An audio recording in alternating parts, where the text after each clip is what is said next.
Boa tarde. Hoje a gente vai conversar um pouco sobre as drogas que podem ser utilizadas para uma intubação em sequência rápida.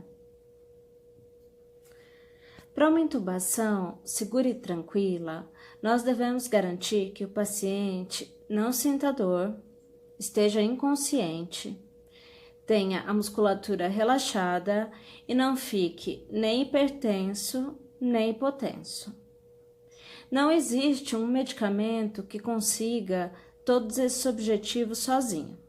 Portanto, nós vamos administrar um conjunto de medicamentos antes da intubação. Em geral, nós seguimos a seguinte ordem de medicamentos. Um adjuvante, que auxilia na melhora de condições para intubação. Um opioide, que reduz a dor. Lembrar que a laringoscopia é um procedimento extremamente doloroso, mais doloroso que uma incisão cirúrgica. Depois do opioide, nós administramos o hipnótico, que é um medicamento que tira a consciência do paciente. E por último, com o paciente já inconsciente, nós administramos um bloqueador neuromuscular, que paralisa a musculatura do paciente, tornando mais fácil a intubação.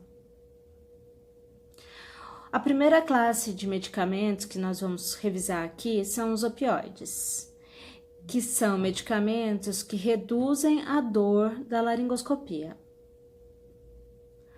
O primeiro medicamento é o fentanil. É o que é mais disponível na maioria dos lugares. Não é a droga ideal para uma intubação em sequência rápida, porque ele tem um tempo para fazer o efeito, geralmente de uns 3 a 5 minutos. Quando a gente pensa em sequência rápida, a gente pensa em drogas que fazem efeito imediato ou ali em 1 minuto, 1 minuto e meio. Para esses casos a gente tem o alfentanil e o remifentanil, mas o fentanil realmente é a droga mais disponível em todos os lugares e é possível utilizá-lo com segurança. Em geral, o fentanil é comercializado em ampolas ou frascos, sempre de 50 microgramas por ml, com um total de 2 ml, 5 ml ou 10 ml. Ele pode ser utilizado para intubação de pacientes rígidos, pacientes cardiopatas e pacientes instáveis. Geralmente, o que vai mudar nesses casos é a dose da medicação. Pode-se diluir o fentanil para 10 ml e injetar lentamente, em mais que 30 segundos. Uma injeção muito rápida causa tosse no paciente. O fentanil apresenta importante atividade analgésica. Ele também é um sedativo, mas é insuficiente para a indução anestésica sem outro agente hipnótico. Ele pode causar rigidez torácica depois da administração, e a rigidez é revertida com os bloqueadores neuromusculares. A dose para indução varia de 2 a 5 microgramas por quilo, com uma preferência de 2 a 3 microgramas por quilo em idosos, cardiopatas e pacientes instáveis, e de 3 a 5 microgramas por quilo em jovens sem alterações cardiovasculares. O início do efeito se dá em 30 segundos. O pico do efeito se dá em 5 a 15 minutos. Por isso, se recomenda que quando o paciente precisa ser intubado, mas está relativamente bem, a saturação melhora com a pré-oxigenação, o paciente está consciente, está colaborativo, a gente pode fazer o fentanil e tentar esperar cerca de 3 minutos até a administração do hipnótico, porque aí na hora da intubação já vai ter feito uns 5 minutos da injeção do fentanil e ele vai estar no pico do efeito e assim o paciente vai ter menos dor e, portanto, menos taquicardia e menos hipertensão durante a laringoscopia. É óbvio que se o paciente estiver instável, franca insuficiência respiratória, isso não vai ser possível e as drogas vão ter que ser feitas rapidamente, sob o risco de o paciente ter um pico hipertensivo durante a laringoscopia. O fentanil geralmente tem uma duração de 30 a 60 minutos e ele não causa dor à injeção. Os efeitos cardiovasculares do fentanil são hipotensão, geralmente não muito significativa, mas acontece, e bradicardia. O fentanil, assim como qualquer outro opioide, causa depressão ventilatória dose dependente, pode causar apneia, e a sensibilidade ao fentanil é variável de paciente para paciente. Os idosos são mais sensíveis e os pacientes que já fazem uso crônico de opioides podem ser tolerantes e podem precisar de uma dose maior para conseguir a mesma analgesia. Quanto aos efeitos no sistema nervoso central, o fentanil tem pouco efeito sobre o consumo de oxigênio pelo sistema nervoso central, pouco efeito no fluxo sanguíneo encefálico, na pressão intracraniana e na pressão de perfusão cerebral. Ele pode ser utilizado em pacientes com hipertensão intracraniana e causa tontura, borramento visual e miose. Quanto à farmacologia, o fentanil tem uma meia-vida de distribuição rápida de 1 minuto, uma meia-vida de distribuição lenta de 19 minutos e uma meia-vida de eliminação de 475 minutos.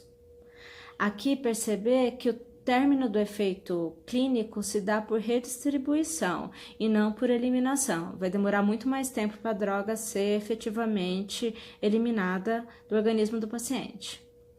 Ele tem um volume de distribuição de 3,2 a 4,2 litros por quilo, um clearance de 11,2 a 13,3 ml por quilo por minuto, uma ligação proteica de 84% e uma excreção hepática e pulmonar.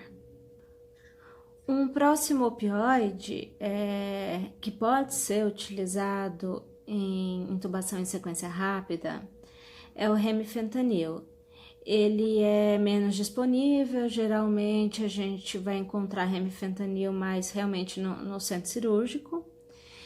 E ele é comercializado em frascos de 2 mg de pó injetável, que deve ser diluído em soro fisiológico ou água destilada.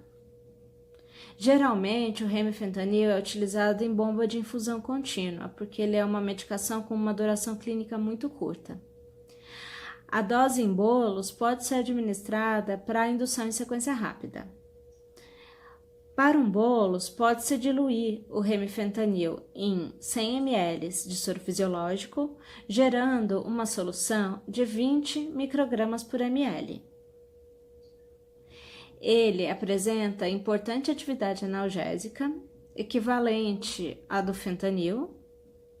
Ele também tem uma atividade sedativa, mas não é o suficiente para intubar um paciente. Pode causar rigidez torácica, que também vai ser revertida com a injeção dos bloqueadores neuromusculares, e assim como qualquer opioide, a injeção rápida causa tosse. A dose para indução em bolos é de 1 micrograma por quilo, lento, de 60 a 90 segundos. Importante prestar atenção para a possibilidade de hipotensão. O pico de efeito se dá em 1,5 a 2 minutos. Sendo assim, mais compatível com a ideia de uma indução em sequência rápida. A duração é de 10 a 12 minutos e não causa dor à injeção. É o opioide mais recente a ser comercializado. Ele tem uma duração de ação extremamente curta. Ele é hidrolisado por esterases inespecíficas, principalmente do músculo esquelético. Ele não se acumula nos tecidos, mesmo após infusões prolongadas, e pode ser utilizado com segurança em pacientes com insuficiência renal e hepática, porque ele não depende do rim e do fígado para ser metabolizado e eliminado do organismo. A potência é semelhante à do fentanil. Ele tem um metabólito com atividade mínima eliminado pelos rins. Ele é usado no intraoperatório em bomba de infusão através do modelo farmacocinético de Minto, com alvo de 1 a 7 nanogramas por ml de concentração plasmática, ou com uma infusão manualmente controlada, quando a gente não tem a bomba de infusão alvo controlada, com uma dose de 0,05 a 0,4 microgramas quilo minuto. No caso do uso do remifentanil para analgesia, deve-se tomar cuidado, porque o remifentanil não tem um efeito residual opioide. Ele tem um efeito muito rápido e quando acabou o efeito não tem nenhuma analgesia residual. Então, é necessário uma analgesia pós-operatória com outras drogas, muito bem feita para o paciente não sentir dor. E por conta dessa duração curta, de outros motivos também, ele pode causar hiperalgesia e também intolerância induzida por opioides. Em relação aos efeitos cardiovasculares e efeitos no sistema nervoso central, eles são muito semelhantes ao do fentanil.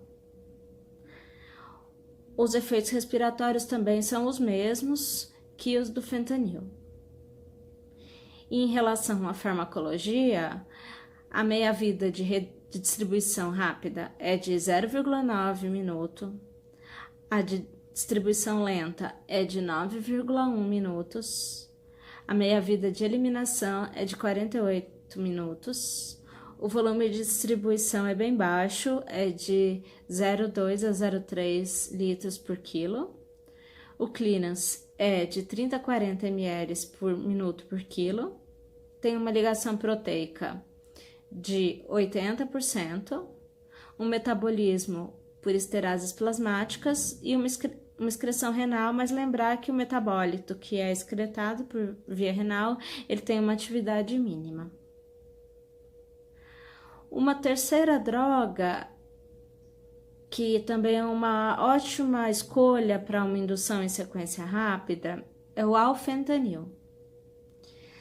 Ele é comercializado em ampolas de 500 microgramas por ml, com um total de 5 ml.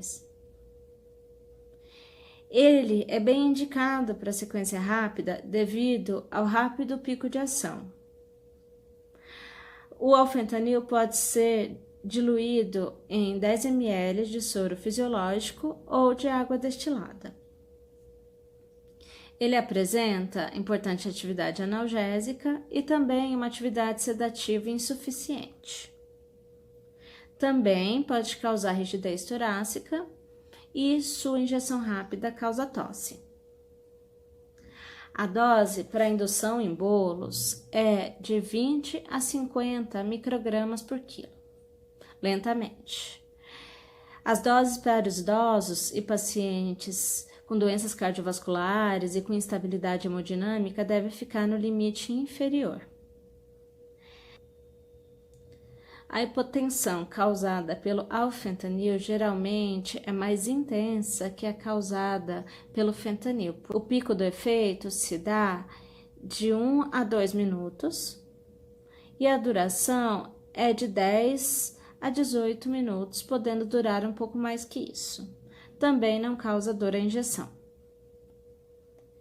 Em anestesia, ele é utilizado para indução em sequência rápida. É menos utilizado no intraoperatório, exceto para cirurgias muito curtas. É possível de ser utilizado em infusão contínua, existindo modelo farmacocinético para isso. No entanto, o uso diminuiu com o advento do remifentanil. Pode ser utilizado em insuficiência renal e hepática, e tem uma potência cerca de 10 vezes a menos que a do fentanil. Quanto aos efeitos cardiovasculares, o que deve ser ressaltado é a possibilidade de uma hipotensão mais intensa que a do fentanil. Os outros efeitos são semelhantes para todos os opioides. Os efeitos respiratórios também são os mesmos para todos os opioides. Quanto à farmacologia, o alfentanil tem uma meia-vida de distribuição rápida de 0,7 minutos, uma meia-vida de distribuição lenta de 13 minutos, uma meia-vida de eliminação de 111 minutos. O volume de distribuição é de 0,4 a 1 litro por quilo. O clearance é de 4 a 9 ml por minuto por quilo. Ele tem uma ligação proteica de 92%, metabolismo hepático e excreção renal. Depois dos opioides, nós vamos falar um pouco sobre os hipnóticos. Esses são uma classe de medicamento que tem como função principal deixar o paciente inconsciente, para que ele possa ser intubado sem o incômodo da consciência. A principal droga utilizada para intubação, pelo menos entre os anestesiologistas, é o Propofol. Ele é comercializado em frascos ou ampolas de 10 mg por ml, com um total de 20 ml de solução. Existem outras formulações, mas são um pouco menos comuns. Ele não é indicado para indução em sequência rápida de pacientes cardiopatas ou com instabilidade hemodinâmica. Ele pode ser aspirado em uma seringa de 20 ml, sem a necessidade de diluição. O Propofol, ele apresenta somente atividade hipnótica. Ele causa inconsciência na dose adequada. Ele não tem nenhuma atividade analgésica, então quando se usa o Propofol é importante utilizar uma outra droga, como por exemplo um opioide, para a gente ter essa atividade analgésica. Ele pode ser utilizado em insuficiência renal e hepática, mas com cautela, pois esses pacientes tendem também a apresentar comorbidades cardiovasculares. A dose para indução varia de 1 a 3 mg por quilo. Mais próximo a 3 mg por quilo em crianças e a 1 mg por quilo em idosos. Quanto maior a idade, menor a dose necessária para o paciente ficar inconsciente. O início do efeito se dá em menos de 30 segundos. A duração clínica é de 3 a 8 minutos. É esse o tempo em que o paciente permanece inconsciente com o Propofol. Então, é importante, depois de uma intubação, tanto com sucesso como sem sucesso, depois de 5 minutos da indução, que se administre ou uma nova dose de Propofol ou que se inicie a infusão da sedação para que o paciente não tenha consciência durante o processo, que é uma experiência muito desagradável, levando-se em consideração que a intubação é dolorosa e que o paciente vai estar sob efeito de bloqueador neuromuscular e não vai conseguir se expressar, não vai conseguir se mexer. O Propofol, ele causa dor à injeção. Essa dor é minimizada se o Propofol for injetado em uma veia calibrosa e se for administrado antes do Propofol, nessa mesma veia, a lidocaína. Para a injeção da lidocaína, o membro pode ser garroteado por 1 minuto. E a lidocaína pode ser feita com o membro garroteado, aí se espera um pouquinho até ela fazer efeito para que a veia fique com uma menor sensibilidade dolorosa. Aí depois solta o garrote e administra o Propofol. Isso diminui um pouco a dor da injeção. Quanto aos efeitos cardiovasculares, o Propofol causa uma redução importante na pressão arterial, uma redução no débito cardíaco, uma redução na frequência cardíaca, uma redução na resistência vascular periférica e uma dilatação venosa significativa. E é por isso que ele não é recomendado para pacientes cardiopatas e para pacientes instáveis, principalmente quando se trata de uma intubação em sequência rápida, que uma dose alta vai ser feita rapidamente. É possível, sim, utilizar Propofol em pacientes idosos, cardiopatas, mas geralmente não em sequência rápida e com uma indução bem lenta, bem cautelosa, com doses bem baixas, para evitar a hipotensão.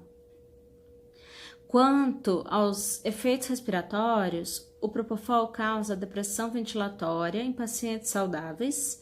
É uma depressão significativa que pode causar apneia transitória. E em pacientes com DPOC, esse efeito é ainda mais pronunciado.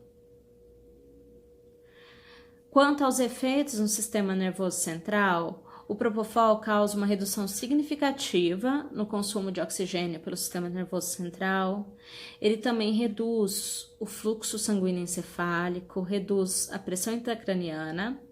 Só que, como ele causa hipotensão, ele também causa uma redução da pressão de perfusão cerebral. Então, é uma droga muito indicada para pacientes com hipertensão intracraniana. Se a pressão arterial for corrigida, por exemplo, com drogas vasopressoras, para manter a perfusão cerebral. Aí, nesse caso, se a pressão do paciente for mantida em níveis necessários para manter a perfusão cerebral, aí o Propofol é geralmente uma das drogas mais utilizadas em pacientes com hipertensão craniana. Quanto à farmacologia, a meia-vida de redistribuição varia de 1 a 2 minutos e o efeito clínico do Propofol termina por redistribuição. A meia-vida terminal de eliminação vai de 4 a 6 horas, mas lembrar que em 4 a 6 horas o Propofol não está fazendo mais efeito, o efeito dele realmente termina por redistribuição. Ele tem uma ligação proteica de 98%, um volume de distribuição de 200 a 500 litros, ele é muito lipossolúvel, ele se distribui por diversos tecidos do organismo, e ele tem uma excreção hepática e extrahepática, no caso pulmonar. Um outro hipnótico muito importante no contexto de intubação em sequência rápida é o etomidato. O etomidato, em geral, é comercializado em ampolas de 2 mg por ml, com um total de 10 ml. Ele está indicado para indução em sequência rápida de pacientes cardiopatas ou pacientes com instabilidade hemodinâmica. Ele pode ser aspirado numa seringa de 20 ml e diluído para 1 mg por ml. O etomidato pode causar mioclonias, náuseas e vômito. Ele, assim como o Propofol, apresenta somente atividade hipnótica e causa inconsciência na dose adequada. Ele não tem nenhuma atividade analgésica. Ele pode ser utilizado em insuficiências renal e hepática. O etomidato tem o inconveniente de causar supressão temporária das suprarrenais, mesmo em dose única, não sendo utilizado em infusão contínua por tal motivo. A administração ou não de corticoides após a administração de etomidato é controversa. Alguns defendem essa prática, outros não. A dose para indução varia de 0,2 a 0,3 mg por quilo. O início do efeito se dá em menos de 30 segundos. Ele também tem uma duração clínica curta, de 5 a 10 minutos, devendo sim, então, tomar cuidado para o início da sedação ou para a administração de mais uma dose, se a intubação não for tão fácil. E ele também causa dor à injeção. Ele é um medicamento neutro do ponto de vista cardiovascular, não causa efeito na pressão arterial, nem no débito cardíaco, nem na frequência cardíaca. Também não diminui a resistência vascular sistêmica e nem causa dilatação venosa. Quanto aos efeitos respiratórios, ele causa a depressão ventilatória em pacientes saudáveis, é uma depressão menos significativa que a causada pelo Propofol, e em pacientes com DPLC ele causa o mesmo efeito que nos saudáveis. Quanto aos efeitos no sistema nervoso central, ele causa uma redução significativa do consumo de oxigênio pelo sistema nervoso central. Ele reduz o fluxo sanguíneo encefálico. Ele reduz a pressão intracraniana. Ele leva a um aumento da pressão de perfusão cerebral, porque ele diminui a pressão intracraniana ao mesmo tempo que mantém a pressão arterial. Então, a pressão de perfusão cerebral acaba aumentando. É tida como uma droga bem indicada para pacientes com hipertensão intracraniana, porém existem algumas controvérsias quanto ao uso do etomidato nesses casos. Em relação à farmacologia, a meia-vida de distribuição do etomidato é de 2 a 4 minutos, então o efeito clínico, assim como do Propofol, termina por redistribuição. A meia-vida terminal é de 2 a 5 horas, tem uma ligação proteica de 75%, um volume de distribuição de 200 a 400 litros, o metabolismo é hepático e por esterases plasmáticas e tem uma excreção renal e biliar. No entanto, ele pode ser utilizado em pacientes com insuficiência hepática ou renal. Outra droga, essa muito interessante, muito versátil, que pode ser usada em diversos contextos, é a ketamina. A ketamina ela é comercializada em ampolas ou frascos, numa concentração de 50 mg por ml, com um total ou de 2 ml ou de 10 ml. Ela pode ser utilizada para indução em sequência rápida de pacientes rígidos e também de pacientes hemodinamicamente instáveis. Aqui com algumas ressalvas, porque a ketamina ela causa um aumento da atividade simpática e geralmente ela vai cursar com hipertensão e taquicardia. Só que se for um paciente muito grave, um paciente que já tiver depletado todos os estoques de catecolaminas do organismo, ele pode ter o efeito inverso, porque é uma droga intrinsecamente miocardiodepressora. Então é necessário ter atenção para esse aspecto. Não é necessário diluir a ketamina. E ela pode causar taquicardia e hipertensão importantes. Então, ela acaba não sendo uma droga muito indicada em pacientes coronariopatas, porque esses pacientes podem não tolerar a taquicardia por conta da diminuição do tempo diastólico e, portanto, do tempo de enchimento das coronárias. Então, eles podem cursar com eventos isquêmicos miocárdicos. A ketamina, ela tem tanto atividade hipnótica quanto uma atividade analgésica muito boa. Então, é possível até utilizar a ketamina sem o uso concomitante de opioides, porque ela sozinha tem o efeito tanto analgésico quanto sedativo. Ela pode ser utilizada em pacientes com insuficiência renal e hepática. Deve ser evitada em coronariopatas e hipertensos mal controlados. E é uma droga diferente. O paciente atinge a inconsciência, muitas vezes mantendo os olhos abertos e mantendo movimentos oculares, mas mesmo assim esse paciente vai estar inconsciente. A dose para indução anestésica com ketamina varia de 1 a 2 mg por quilo. O início do efeito é rápido, ele se dá em 45 a 60 segundos. É uma droga que dura um pouco mais que o Propofol e o etomidato. Uma única dose tem uma duração clínica de 10 a 20 minutos e não causa dor à injeção. Quanto aos efeitos cardiovasculares, ela pode causar um aumento significativo da pressão arterial, pode causar aumento do débito cardíaco, aumento significativo da frequência cardíaca.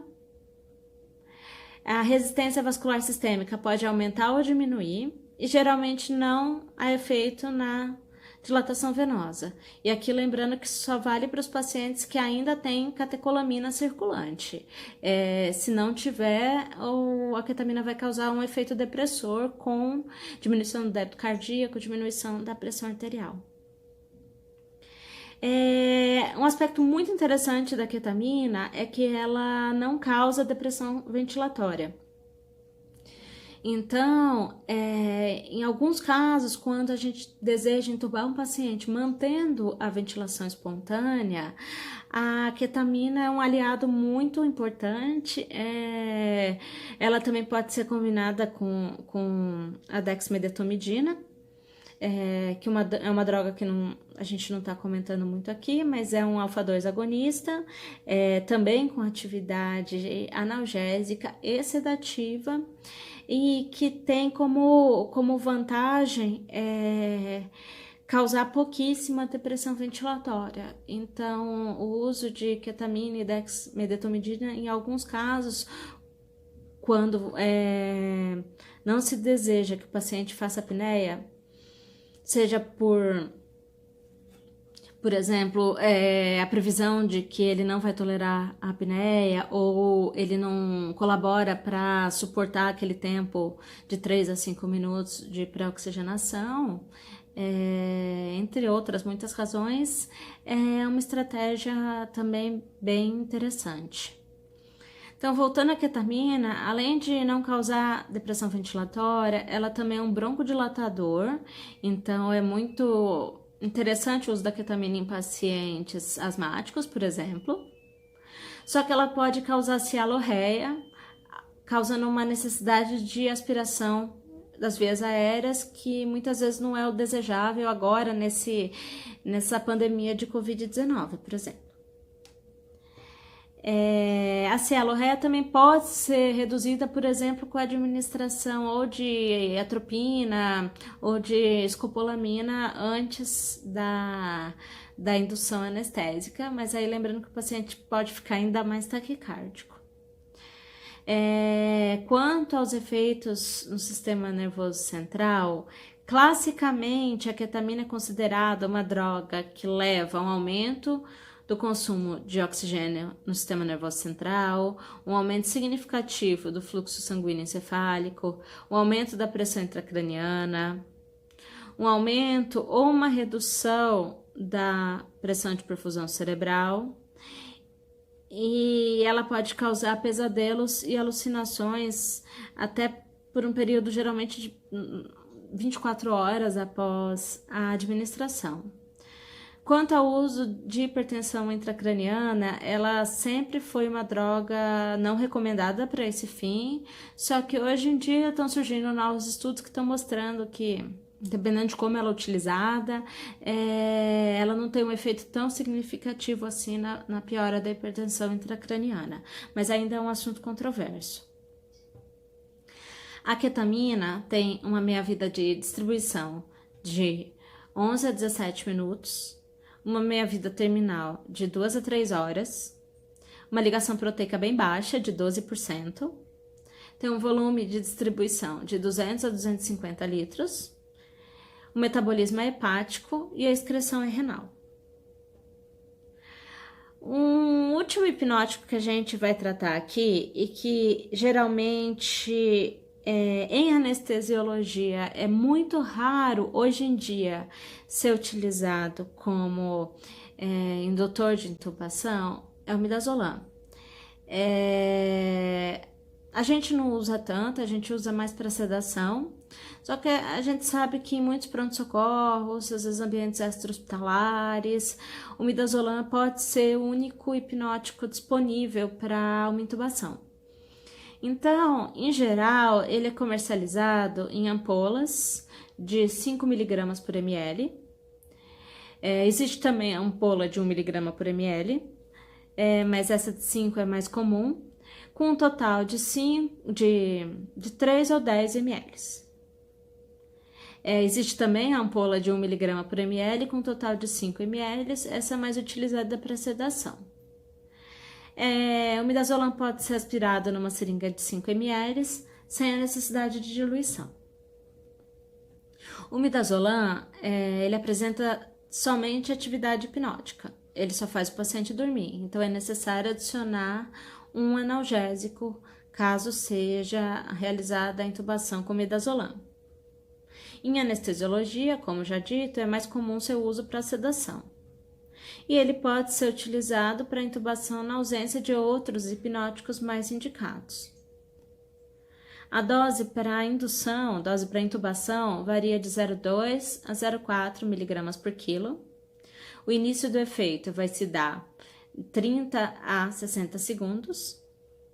A duração clínica é de 15 a 30 minutos e ele não causa dor à injeção.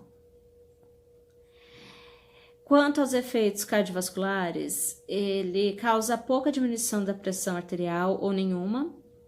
Também não tem efeito ou tem efeito discreto sobre o débito cardíaco. A alteração na frequência cardíaca também é variável, mas é discreta. A redução da resistência vascular sistêmica pode ocorrer, mas também é discreta. E o midazolam também causa venodilatação discreta. Ele causa depressão ventilatória em pacientes saudáveis e nos pacientes com DPLC ele vai causar uma depressão ventilatória importante. Quanto aos efeitos no sistema nervoso central, também é uma droga bem neutra. Pode ser usada em pacientes com hipertensão intracraniana. Ele reduz um pouco o consumo de oxigênio pelo sistema nervoso central, tem um efeito discreto no fluxo sanguíneo encefálico, reduz um pouco a pressão intracraniana, não tem efeito sobre a pressão de perfusão cerebral. Então, é uma droga muito utilizada para sedação, não é geralmente a droga mais indicada para um paciente com hipertensão intracraniana, porque ela diminui pouco a pressão intracraniana, mas pode ser utilizada com segurança. Em relação à farmacologia, o midazolam tem uma meia-vida de redistribuição de 7 a 15 minutos e o efeito de uma dose única vai terminar por redistribuição. A meia-vida terminal é de 2 a 4 horas. O midazolam tem uma ligação proteica de 94%.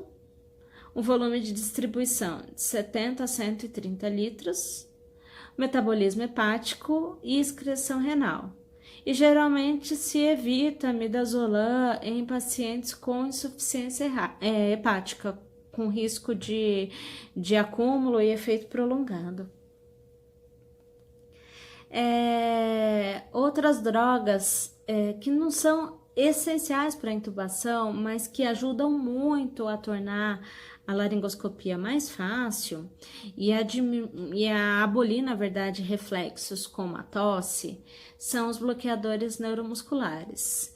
Eles são drogas que paralisam a musculatura do paciente e, portanto, eles só podem ser administrados depois que o paciente já estiver inconsciente. Então, os bloqueadores neuromusculares são as últimas drogas administradas antes de uma intubação.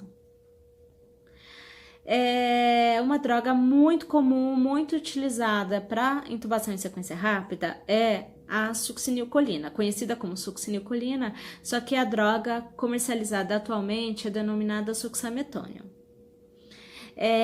A succinilcolina é disponível em frascos de 100 mg de pó injetável, que devem ser diluídos em 10 ml de água destilada. A succinilcolina é uma droga muito utilizada, mas ela tem várias contraindicações. Por exemplo, ela causa fasciculações musculares e com isso ela causa um aumento da concentração sérica de potássio, que acaba sendo liberado pelos músculos. Em pacientes com os níveis de potássio normais, isso não tem problema. Agora, nos pacientes com potássio aumentado, o incremento de potássio pode ser suficiente para causar uma arritmia. Alguns pacientes, na verdade, quaisquer pacientes que tenham imobilidade prolongada ou aqueles vítimas de lesões musculares importantes, vítimas de queimadura também, esses pacientes acabam tendo a proliferação de outros tipos de receptores de succinilcolina que, em contato com a succinilcolina, causam uma contração muscular ainda mais vigorosa e podem levar a um aumento muito grande da concentração de potássio com risco de parada cardíaca. Então, qualquer paciente com imobilidade prolongada, ou paciente vítima de queimadura depois de 2 dias da queimadura, pacientes com doenças neuromusculares, pacientes paraplégicos, por exemplo, a succinilcolina está contraindicada. Além disso, ela também tem o risco de causar hipertermia maligna em pacientes suscetíveis, entre outras contraindicações também. Também tem o risco de um efeito colinérgico com bradicardia, principalmente em crianças. Então, é uma droga que ainda é utilizada, mas aos poucos vai caindo em desuso. Ele é único bloqueador neuromuscular do tipo despolarizante. Então, o que acontece? Ele liga no receptor, causa uma contração, e aí depois da contração a musculatura fica paralisada. Então, antes da paralisia, ele causa várias fasciculações musculares visíveis. Então, só repetindo, ele pode causar uma elevação importante dos níveis de potássio. Então, evitar em hipercalemia, em queimados após 24 a 48 horas do acidente, e em pacientes com imobilidade há mais tempo que 24 a 48 horas, pelo risco de hipercalemia aguda ameaçadora à vida. A dose para indução em sequência rápida é de 1 mg por quilo do peso corporal total do paciente. O início se dá em 60 segundos, e a recuperação de 95% da atividade neuromuscular se dá em 12 a 15 minutos. Muita gente costuma usar a succinilcolina em pacientes com via aérea difícil, com a ideia de que a paralisia acaba rápido e o paciente pode voltar a respirar.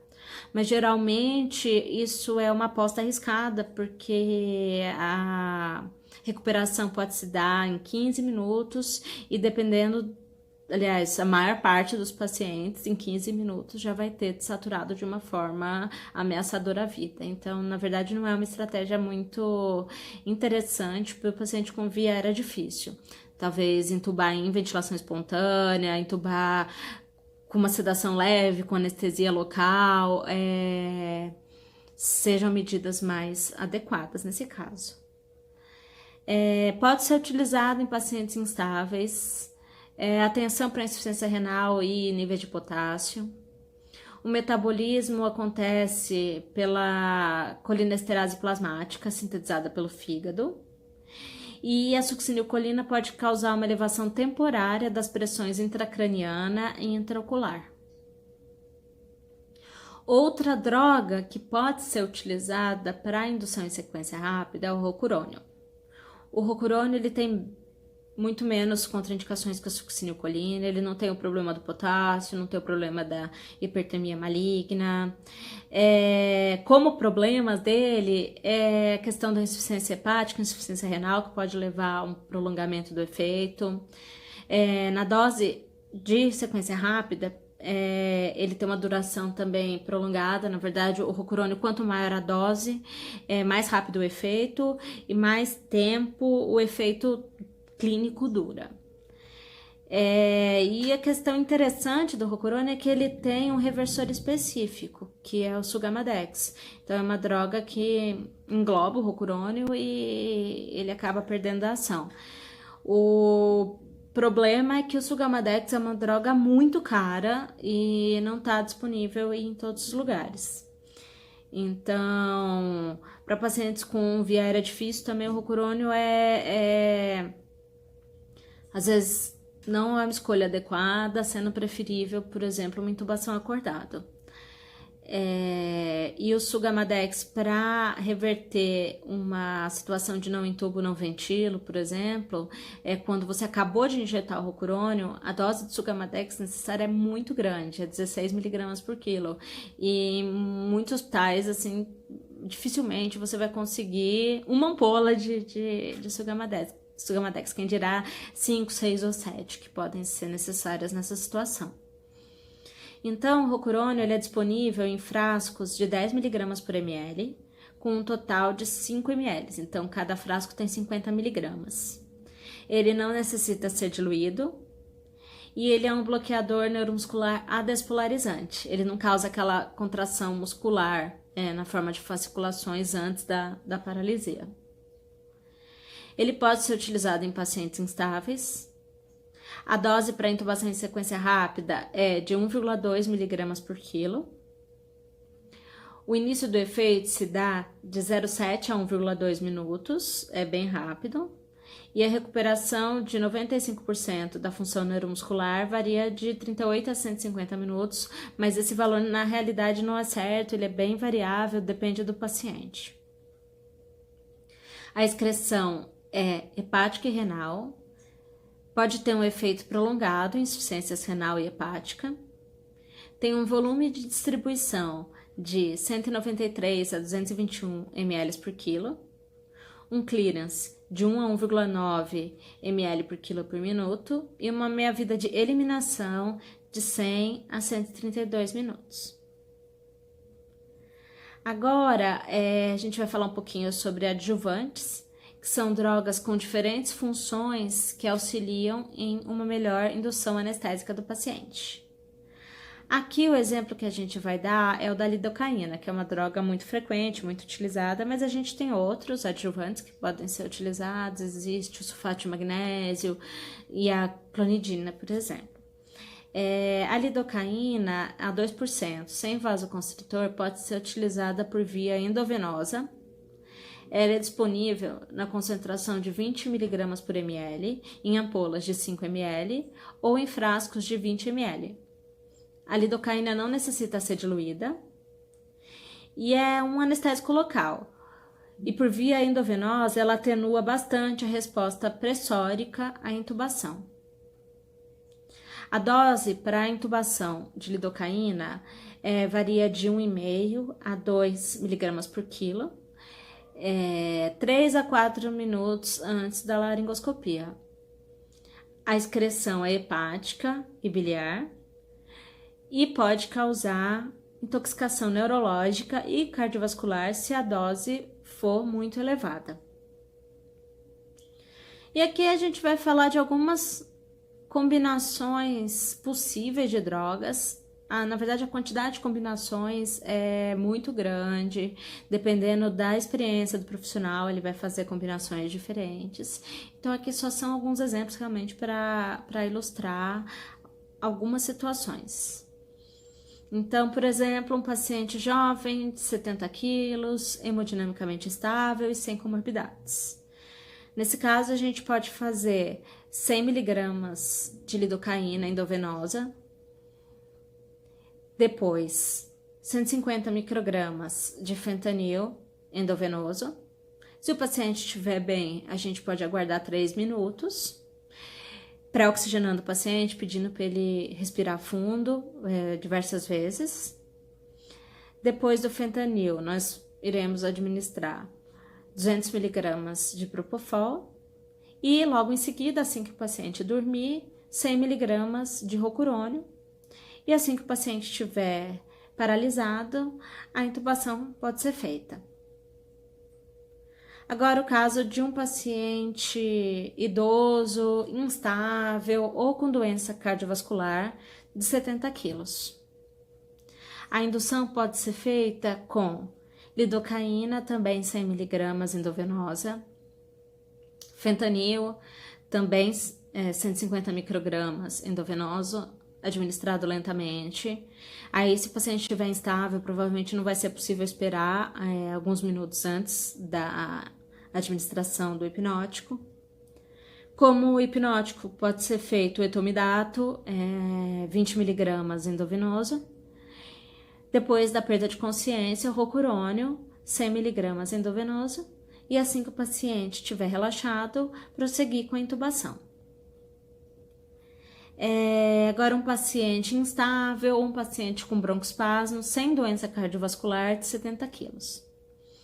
A indução pode ser feita com lidocaína, 100 mg endovenosa, depois ketamina, 150 miligramas endovenoso. Lembrar que esse paciente pode permanecer com olhos abertos, pode ter um certo nistagmo, mas ele não vai estar mais responsivo. E depois da ketamina, o rocurônio. Lembrar que o paciente pode acabar tendo taquicardia e hipertensão, e que se houver depressão dos estoques de catecolaminas, a ketamina pode acabar piorando a instabilidade hemodinâmica. O paciente obeso, em geral, a gente tem que estimar o quanto ele deveria pesar se ele fosse magro e usar esse peso para calcular a dose.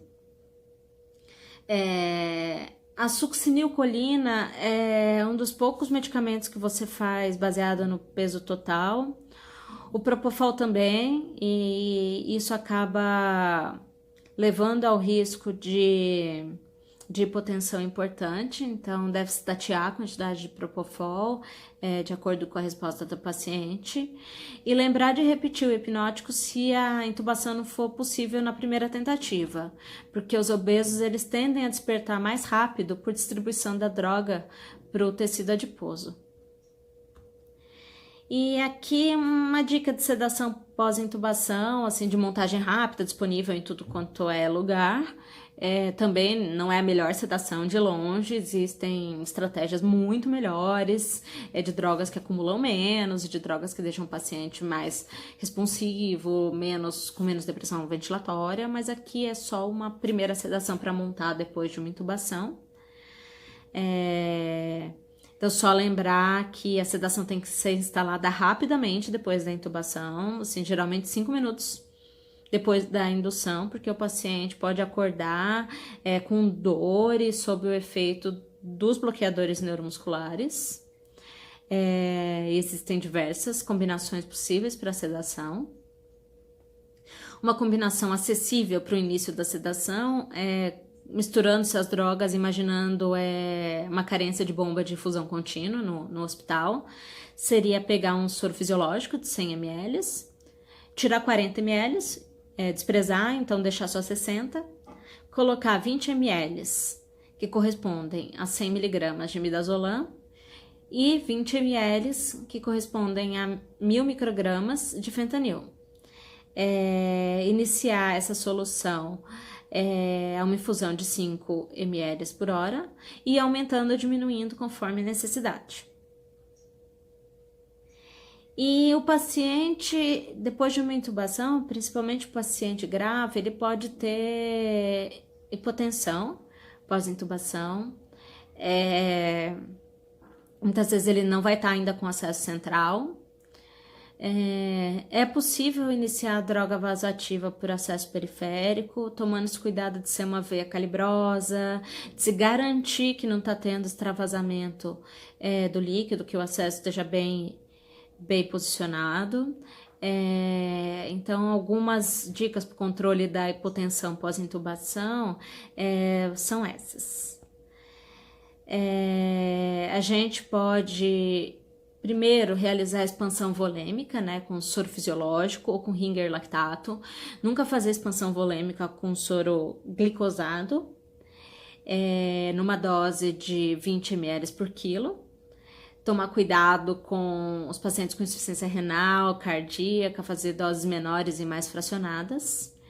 E pode-se iniciar drogas vasoativas por via periférica.